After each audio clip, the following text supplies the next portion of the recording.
यहाँ पे बहुत सारे लोगों का मास्टर्स कंप्लीट होगा, मुझसे ज्यादा कंप्लीट होगा, ज्यादा एजुकेशन होगा।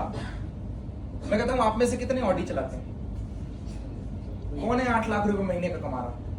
कमा रहे हो, नो डाउट। रियल एस्टेट कमाता है, किसी की फैमिली में पैतृक बिजनेस है तो वो कमाता है। ऐसे लोगों का हमें सम्मान करना चाहिए। लोग कमा रहे हैं, ऑफिसर्स कमाते हैं, पर 8 लाख रुपए कमा के भी नॉर्मल रहना और महीने में 4 दिन 5 दिन काम करना या सेमिनार में मिलना, मेंटोर करना, गाइड करना, रिवाइव में मिलना, बाकी टाइम ऐशो आराम वाली जिंदगी चल रही, ये वाली लाइफ कहीं और नहीं है, ये सिर्फ डायरेक्ट सेलिंग के अंदर है। इसीलिए तो मैं कहता हूं, कहां पड़े हो चक्कर में, कोई नहीं है हिंदुस्तान में डायरेक्ट सेलिंग के चक्कर में, कोई नहीं है हिंदुस्तान में।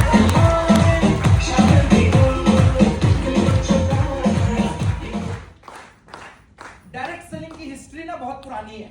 लोगों को लगता है ये काम, पता है कैसा है, ये काम मूर्ख बनाने वाला है, ये काम प्रोडक्ट बेचने वाला है। किसी को लगता है कि ये काम ऐसा है कि जितने जुड़ेंगे उतना पैसा आएगा, ये चैनल वाला काम है। आधी अधूरी जानकारी। जो चैनल बोल रहा है वो सही भी है, वो गलत भी है। जो बोलता है ये एजेंट वाला काम है, आधा सही है आधा गलत है। जो कहता है कि ये कुछ समय तक चलता है, ऊपर वाले पैसे कमाते हैं, टोटल गलत है। जो कहता है इसमें बहुत पैसा है, वो भी 50% सही 50% गलत है। जो कहता है कुछ नहीं करना है पैसे आएंगे, वो तो टोटली गलत है। हमें भी ले चलो ऐसे लोग, कुछ नहीं करेंगे पैसे आए, हमें भी दो। बॉयज एंड गर्ल्स, पता होना चाहिए कि आप किस इंडस्ट्री में हैं।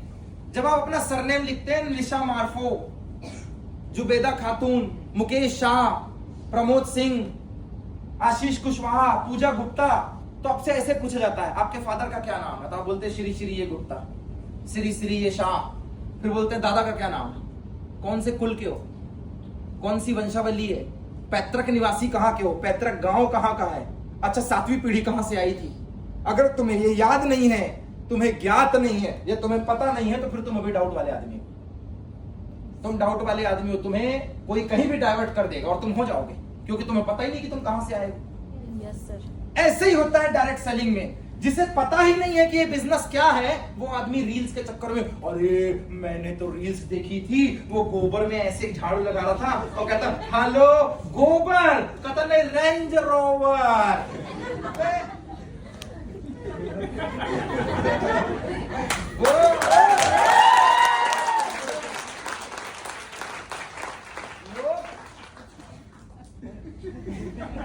इतनी खतरनाक इंडस्ट्री है कि मीम्स बनाने वाले भी पैसा कमा रहे हैं। साला कितना दम। Yes sir. पान ठेला में मीम्स बनाकर पैसा काहे नहीं आया? समोसे की दुकान में रील बनाकर पैसा काहे नहीं आया? कपड़ा बेचते समय रील बनाकर पैसा क्यों नहीं आया? गाड़ी चलाते समय रील बनाकर पैसा क्यों नहीं आया? साला डायरेक्ट सेलिंग पे रील बनाकर पैसा इसलिए आया क्योंकि उस धंधे में दम नहीं था, और इस धंधे में दम है कि इसके बारे में निगेटिव बोलने वालों का भी घर इसी से चला करता है। इतना यस सर।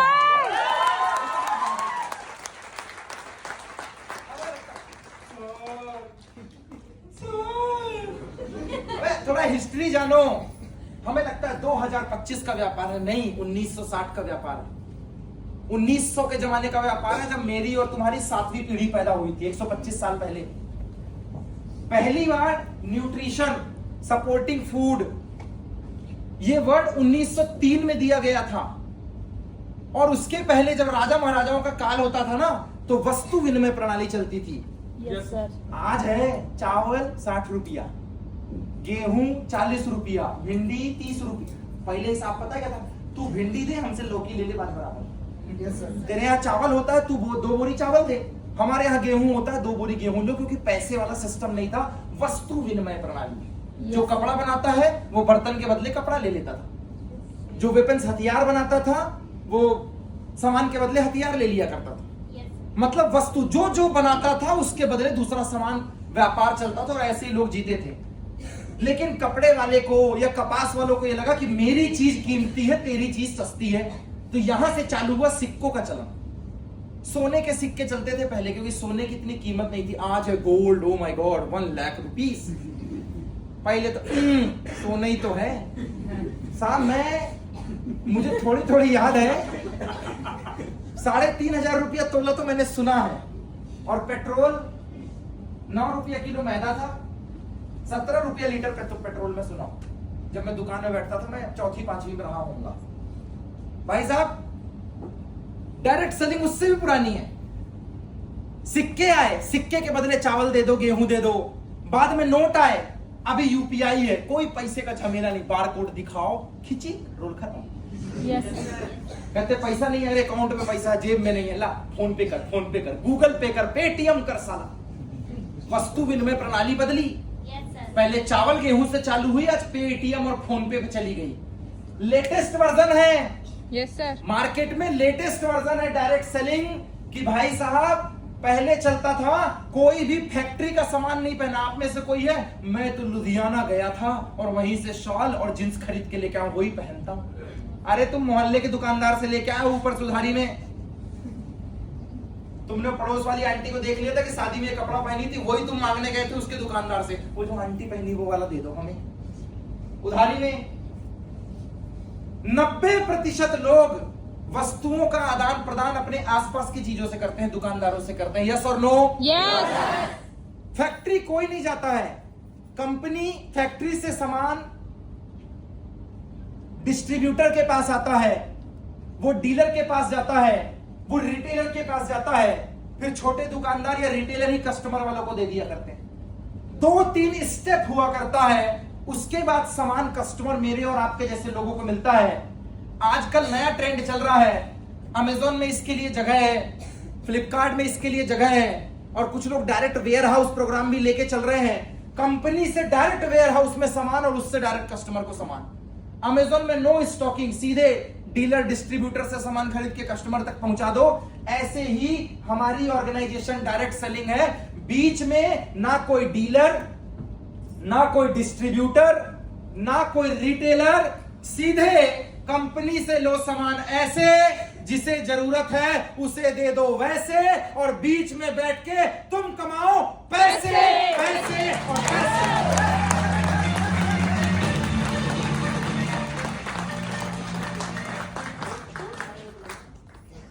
बीच में बैठ के कमाओ क्या? पैसे। एकदम क्लियर प्रॉफिट है, एकदम क्लियर मार्जिन।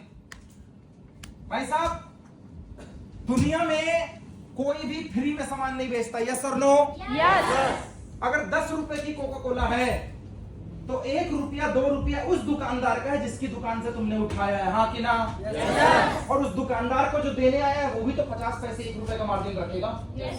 उसके उस दुकानदार का जो देने आया था उसने जहां से उठाया है वो भी अपना मार्जिन रखेगा। कंपनी अपना मार्जिन छोड़ेगी? इन सब के ऊपर टीवी में जिसने कहा था ठंडा मतलब, जोर से, ठंडा मतलब ये प्यास कभी खत्म ना हो, डर के आगे जीत है, Mountain Dew till the due. तुमको क्या लगता है ऋतिक रोशन फ्री में बोल के चला गया? No sir. चाचा तुम 1 बोतल कोल्ड ड्रिंक पी लो और तुम ऐड कर दो, बोलेगा चाचा 200 करोड़ फीस है, बुलवाने का 10 करोड़, और जितने मेरे नाम से बोतल बेचोगे, जितने साल का एग्रीमेंट है उसका पैसा अलग से। बोतल 10 रुपए की है, लेकिन वो टीवी में ऐड का 200 करोड़ रुपया देना पड़ा है। टाटा आईपीएल का मैच देखा आपने? अभी मैच चल रहा है इंडिया पाकिस्तान का। यस और नो? यस। स्टंप में क्या लिखा हुआ था? कभी लिखा रहता है ओप्पो, कभी लिखा रहता है वीवो, कभी लिखा रहता है टाटा, यस सर। कभी लिखा रहता है पेप्सिको। पेप्सिको खेल रहा है कि टाटा खेल रहा है? स्टंप में टाटा लिखवाने का टाटा ग्रुप को 1100 करोड़ रुपया देना पड़ा। Yes sir. इसको बोलते हैं एडवर्टाइजमेंट। धंधा समझो, धंधा समझो, दिमाग से सारी नसें खुल जाएंगी, कीड़े जितने हैं ना निगेटिव वाले बाहर निकल जाएंगे, सारे कीड़े बाहर आ जाएंगे। धंधा समझो। स्टंप में 1100 करोड़ कौन मूर्ख खर्च करता है? दिमागदार मूर्ख खर्च करता है, और मूर्खानंद मूर्ख वैसे रह जाता है। जो दिमागदार मूर्ख होता है वो 1100 करोड़ खर्च करता है।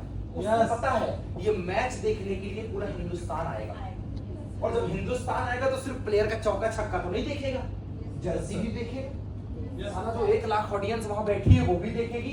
तो स्टंप में अगर ओप्पो लिखा होगा तो लोग गूगल में सर्च करेंगे, अबे ये ओप्पो होता क्या है? फिर निकलेगा अबे ओप्पो मतलब फोन। फिर मोहल्ले का दुकानदार बोर्ड लगाएगा ओप्पो का फोन यहाँ मिलता है, तुम बोलोगे साला ये वही ओप्पो है जो मैंने क्रिकेट में देखा था, साला खरीद इसको, ये बहुत जोरदार चीज है। ऐड किया मैच में फ्लैक्स चिपकाया अपने घर की दुकान के बाहर और तुमने 25,000 खर्च किया। यहाँ पे वो तुम्हारी जेब से 25,000 निकलवाने के लिए 1100 करोड़ रुपए खर्च करता है स्टॉक में ओप्पो, वीवो या टाटा आईपीएल लिखवाने के लिए। वो 1100 करोड़ खर्च नहीं कर रहा है, वो 140 करोड़ हिंदुस्तानियों को ये बताना चाह रहा है तुम सब मोबाइल खरीदो, साला मैंने 1100 करोड़ दिया है, तुम सबसे 1 लाख करोड़ कमाऊंगा, इसलिए वहां पे 1100 करोड़। हमें साला क्या मूर्ख समझदार आदमी है यार। समझदार है पर लोगों की नजर में क्या है, मूर्ख, इसलिए मूर्ख समझदार है। क्या मूर्ख समझदार आदमी है, इतना पैसा खर्च कर रहा है। बॉयज एंड गर्ल्स, पैसे का सिंपल नियम है, डायरेक्ट सेलिंग का नियम है कि ये है कंपनी और ये है कस्टमर। ये जो स्टेप है ना, ये स्टेप को खत्म करना और डायरेक्ट कस्टमर तक प्रोडक्ट और सर्विस पहुंचाना, ये है डायरेक्ट सेलिंग का लॉ, ये है नियम। आपके पास प्रोडक्ट होना चाहिए, ढेर पड़े हैं अपने पास, 60 से ज्यादा प्रोडक्ट हैं। सर्विसेज होनी चाहिए, बहुत सारी वैल्यू एडेड सर्विसेज हैं हमारे पास। हमारे डिस्ट्रीब्यूटर्स हैं, वो डायरेक्ट कस्टमर को सामान देते हैं। ना कोई आमिर खान, ना शाहरुख खान, ना गोविंदा, ना आलिया भट्ट, ना दीपिका पादुकोण, कोई नहीं। अपने पास है पूजा गुप्ता, अपने पास है निशा, अपने पास है दीपक, अपने पास है कृष्णा। हमें उनकी जरूरत ही नहीं है, हमें जरूरत है हमारे जैसे लोगों की। और जो काम वो टीवी में आकर करते हैं, वो बंदे मेरा काम छत्तीसगढ़ में करते हैं। इसीलिए जितना पैसा इन्हें दिया जाता है, उससे कम पैसे में कंपनी काम करवाती है और डायरेक्ट प्रॉफिट देती है। तभी तो यहाँ पे 1 लाख और 2 लाख कमाने वाले ऐसे ही नॉर्मल सा आदमी मुकेश शाह जैसे बोलता है कि आज से 1 साल पहले 570 कमाया था और 1 साल बाद आया तो 15-20 लाख रुपए अंदर करके खड़ा हुआ है बंदा यहाँ पे आपके सामने।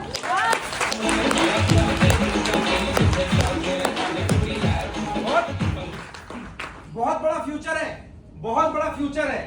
आप डायरेक्ट सेलिंग करते हैं तो पैसा, तो अभी तक आपने सुना है कि आप पैसा कमाते हैं।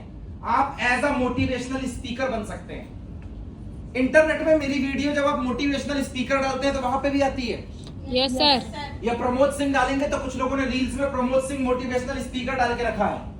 मेरा अभी तक कोई ऑफिशियल चैनल नहीं है, फिर भी ढेर वीडियो पड़ी है मेरी वीडियो डाल डाल के लोगों का चैनल मोनेटाइज हो गया है।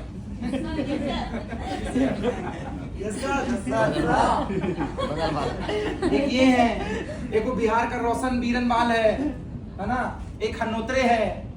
इन लोगों ने अपने चैनल को मोनेटाइज कर लिया। साला मेरा चैनल नहीं है पर वीडियो मेरी है। Yes sir. इतना दम है इस इंडस्ट्री के अंदर,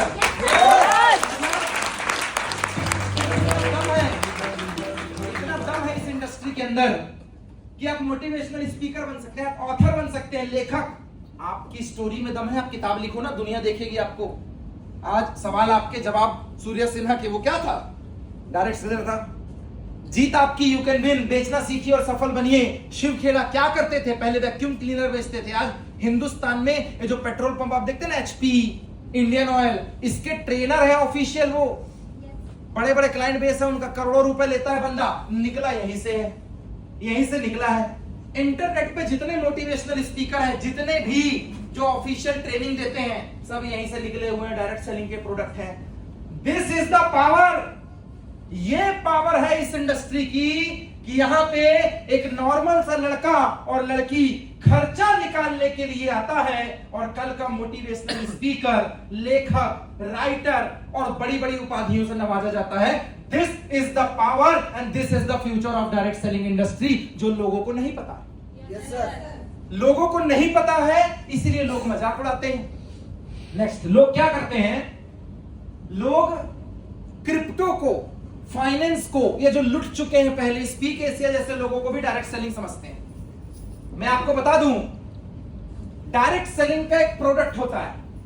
आपसे बात होगी 45 की, नोनी की, एलॉय एफपी की, कि पैसे के बदले अगर कहीं पे पैसा है जिसका आजकल नाम है कॉइन्स, जिसका नाम है डिजिटल करेंसी, अगर पैसे के बदले पैसा या कॉइन्स डिजिटल करेंसी हो तो समझिएगा ये क्रिप्टो या उससे जुड़ा हुआ काम है, ये डायरेक्ट सेलिंग नहीं है। कोई फाइनेंस से जुड़ा हुआ काम कर रहा है, पॉलिसी बेच रहा है, या आपको किसी तरीके से डबल करने के ट्रिपल करने के लिए बोल रहा, तो वो फ्रॉड है। अगर डबल और ट्रिपल करने का शौक है तो रिजर्व बैंक ऑफ इंडिया के पास जाइए, बैंक में पैसा डालिए। डायरेक्ट सेलिंग इसीलिए बदनाम है क्योंकि लोगों को crypto, financial marketing, policies, FD और डायरेक्ट सेलिंग प्लेटफॉर्म में डिफरेंस ही नहीं पता है। लोगों को लगता है सब एक है। मैं जोड़ने की बात तो बता दूं, आज की डेट में जितने प्राइवेट कॉलेज हैं सब के सब 12वीं वाले बच्चों के घर में जा जाके काउंसलिंग कर रहे हैं, उनको भी जोड़ रहे हैं। यस और नो? मोहल्ले में कैंप चल रहे हैं, कैंप हमारे कॉलेज में पढ़ाइए, स्कॉलरशिप में एडमिशन हो जाएगा। यस और नो? तो क्या वो भी नेटवर्किंग हो गई? इसलिए बदनाम है क्योंकि लोग फेक कमिटमेंट वाली कंपनियों में जुड़ चुके हैं। पहले जिसका नाम था सर्वे, पहले जिसका नाम था कि कुछ और, इस टाइप की चीजों में लोग जुड़े हुए थे और बर्बाद हो गए। याद रखिएगा, अगर कोई आपसे ऑनलाइन कॉइन्स की बात करे तो आपको बचना है, वो है क्रिप्टो। Yes sir. जिसका फिलहाल इंडिया में कोई अस्तित्व नहीं है अभी, जब तक सरकार की स्टैंप नहीं लगती है। अगर कोई आपसे फाइनेंशियल बात करता है 3 साल 5 साल में पैसा डबल हो जाएगा, तो ये भी स्कैम है, इसमें फंसने की जरूरत नहीं है और नए नए तरीके हैं। लेकिन एक सिंपल एक प्रोडक्ट है जिसको लोगों को बेचना है, उसके बदले आपको कमीशन मिलेगा। जितना बड़ा आप ग्रुप बनाएंगे उतना ज्यादा आपको पैसा आएगा। ये है क्लियर काम। अगर ये संस्था MCA ministry of corporate and consumer affair से रजिस्टर्ड है, वो देखो भारत सरकार का लोगो और नंबर लिखा है, U51-909 करके, है ना? ये MCA से रजिस्ट्रेशन है, GST नंबर है, प्रोडक्ट का एफिलिएशन है ISO, world health organization, HACCP, FSSAI, ये सर्टिफिकेट्स होते हैं प्रोडक्ट के लिए। अगर प्रोडक्ट है, रजिस्ट्रेशन है, लीगल प्लान है, मार्केट में एग्जिस्टेंस है, एफडी का बैकग्राउंड सही है, तो आपको छाती ठोक कर जमाने के साथ व्यापार करने की अनुमति मिली है। और आप बोल सकते हैं कि लोग 4 जगह धोखा खाते हैं तो 5वीं बार सही कंपनी और सही लोग मिलते हैं।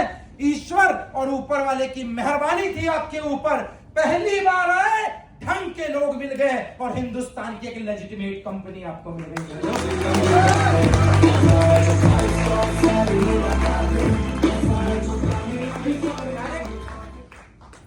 डायरेक्ट सेलिंग बहुत अच्छी है ना?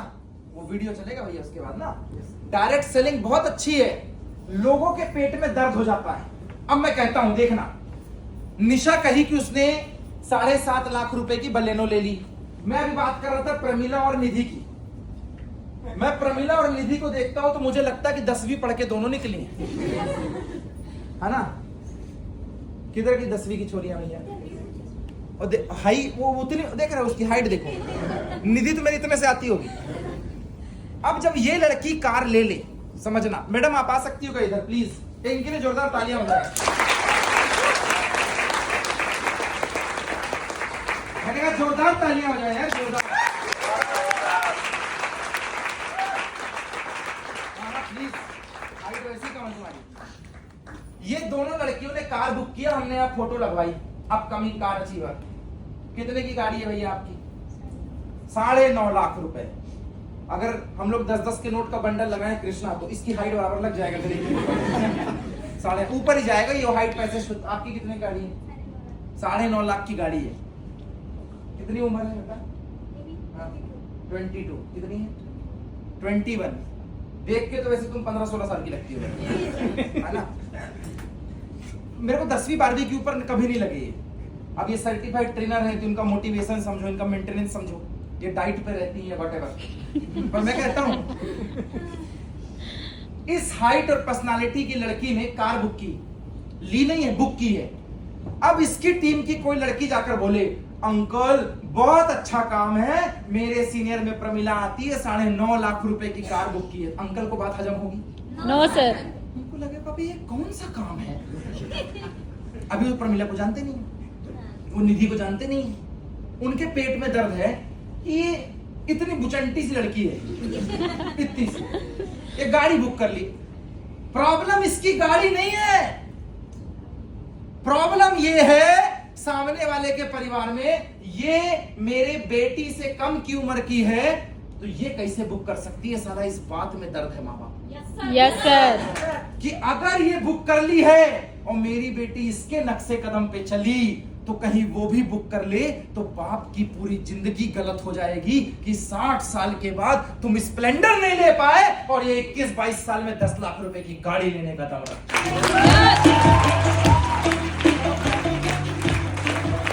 प्रॉब्लम समझो, कोई मना नहीं करता, कोई मना नहीं करता।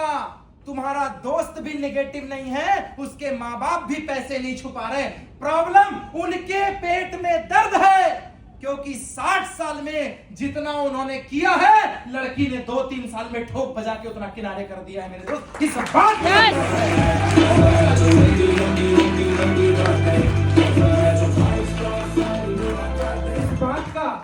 इस बात का दर्द है उनको। और हमें क्या लगता है, अरे सर पापा बहुत, अरे पापा निगेटिव नहीं है, वो कहता ना हमने भी किया था, कुछ नहीं हो पा। कैसे होगा तुम्हारा कुछ, तुम आधी बोतल दारू पिए हो, पूरी पीते तब किडनी खराब होगी तुम्हारी, है ना। मैं भी सलमान खान को बचपन से देख रहा हूं, साला बॉडी नहीं बन पा रही मेरी। सलमान खान फ्रॉड है। मैंने अक्षय कुमार के भरपूर स्टंट देखे लेकिन आज तक एक भी स्टंट नहीं आया। अक्षय कुमार फ्रॉड है। अबे देखने से होता तो मैं थाईलैंड, सिंगापुर, दुबई सब देख डाला, पर अभी तक मैं बुर्ज खलीफा नहीं बना पाया। देखने से नहीं होता है, करने से होता है, जो तुमने नहीं किया चाचा।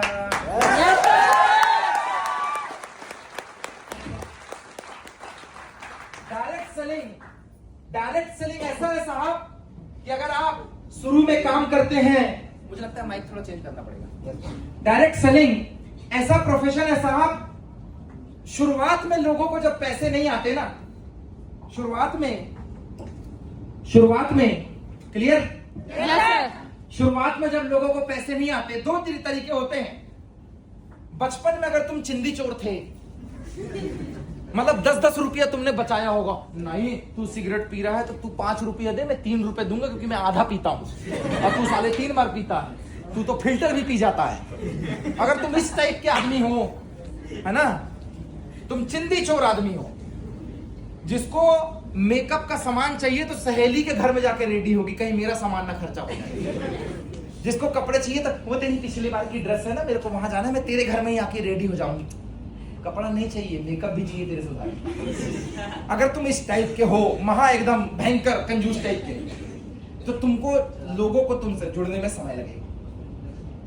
क्योंकि बचपन में एक लड़का और लड़की क्या करता है, आज हम व्यवहारिकता में क्या करते हैं, घर आए हो तो चाय पी लो, समोसा खाओगे, नहीं खाओगे कोई दिक्कत नहीं, बच्चे के लिए चॉकलेट ले जाओ। लेकिन दोस्तों से मिलके, अबे गाड़ी मेरी, टायर मेरा घिस रहा, तेल तू डलवा। हम 30 रुपया के तेल के लिए अपनी क्रेडिबिलिटी खो देते हैं। यस और नो?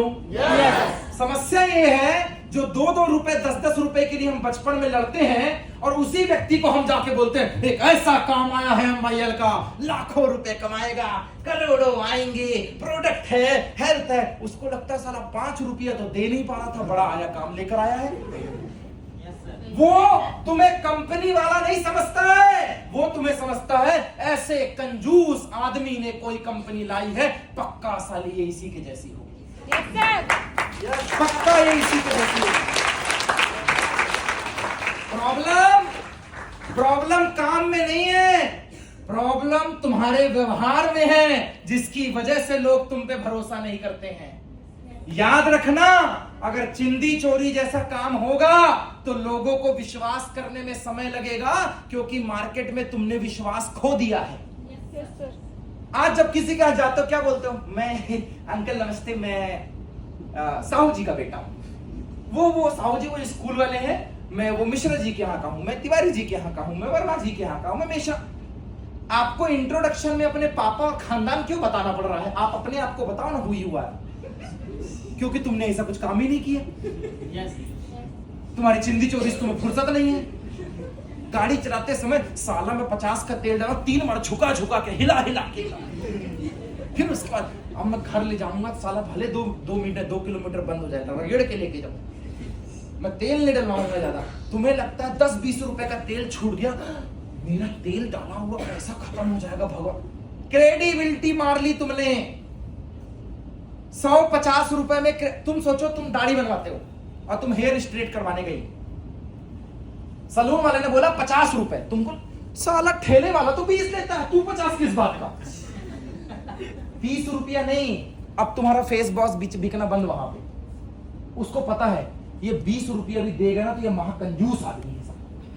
और तुमने अगर सलून में ऐसा कर दिया कि थ्रेडिंग करवाया, बाल स्ट्रेट करवाए, मेकअप करवाया और सामने वाली महिला ने बोला 500 रुपया, तुमने बोला 200 रुपये में करती है हमारे यहाँ की भाभी, तो 200 रुपए में, उसको लगेगा भगवान जाने कैसी कंजूस लड़की आ गई है। 500 को 450 बोलती, 430 बोलती, 400 बोलती, 200 रुपया बोलती, कितनी कंजूस है। अब ऐसी स्थिति में तुमने MYL चालू किया और MYL लेकर तुम उसी महिला के पास गई, भाभी एक जबरदस्त काम है, पहले मैं तुम्हारे सलून आई थी, तुम ये काम बंद करो और हमारे प्रोडक्ट इस्तेमाल करो। तो भाभी के दिमाग में तुरंत क्या आएगा पता है? साला 300 रुपया तो दे नहीं पाई थी, 300 रुपया तो दे नहीं पाई थी, उस लेवल की कंजूस है, इसका प्रोडक्ट भी उसी लेवल का कंजूस होगा। बोलेगी बेटा ऐसा है कि मैं कुछ और कर लूंगी लेकिन तेरे साथ ना जुड़ूंगी। तुम्हारी प्रॉब्लम है ये। प्रॉब्लम मार्केट की नहीं है, प्रॉब्लम तुम्हारे व्यवहार की है। अपना व्यवहार सुधारो, लोगों के सामने सही इमेज बनाओ, 150 रुपए के लिए लड़ना बंद करो। और मजाक, अगर नेटवर्किंग पे मीम्स बनते हैं तो मैं आपको बताता हूं, एक मीम्स हमारे पास भी है, बहुत जोरदार मीम्स है। दुनिया में सबका मजाक उड़ता है, यस और नो? Yes. मोदी को गाली पड़ती है कि नहीं पड़ती? अमित शाह को गाली पड़ती है कि नहीं? राहुल गांधी अपने यहाँ का सीएम, देश का पीएम, अपने मोहल्ले पड़ोस के नेता नगरी गाली पड़ती है कि नहीं पड़ती? कोई है ऐसा? और लो मैं तो सबका फेवरेट हूँ, मुझे कोई गाली नहीं पड़ती, किसी से गाली नहीं पड़ती। है कोई ऐसा? नहीं है क्या?